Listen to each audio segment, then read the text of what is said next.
Quand elle n'était qu'une enfant, son père la battait sans cesse, malgré les supplications de sa mère. Elle devait supporter les abus sexuels de son frère. Elle portait ses deux lourds secrets. Son père la battait, son frère était un obsédé qui se satisfaisait ses envies avec sa propre sœur qui n'avait que 9 ans. Elle décida pourtant de les révéler à son unique amie d'école, Mia.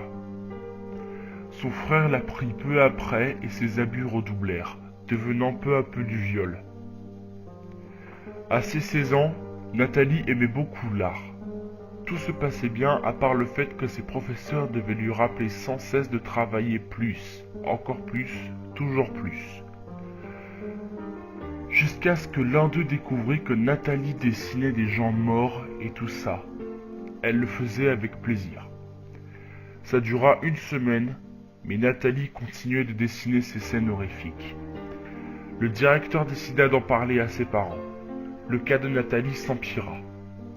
Elle alla voir un psychologue jusqu'à aller dans un hôpital psychiatrique. Un jour qu'elle était dans cet asile de fous, elle tua un des médecins grâce à 2 couteaux de cuisine. Elle rentra chez elle sans se faire remarquer pendant la nuit et ils moururent tous les deux, assassinés par leur propre fille. Son frère se réveilla et la prit en flagrant délit en train de tuer son père. Il arriva discrètement derrière elle et l'abattit avec une batte de baseball, mais elle se releva. Elle l'attacha au mur sans effort et prit un ciseau, s'amusant à lui découper les parties du corps de son frère. Elle lui suppliait d'arrêter en criant son nom, la traitant de tous les noms qui lui passaient par la tête, etc. Il n'eut pas le temps de continuer de crier. « Nathalie, arrête! Pitié, arrête-toi !» Nathalie n'est plus là. Désormais, je suis ma reine, dit-elle.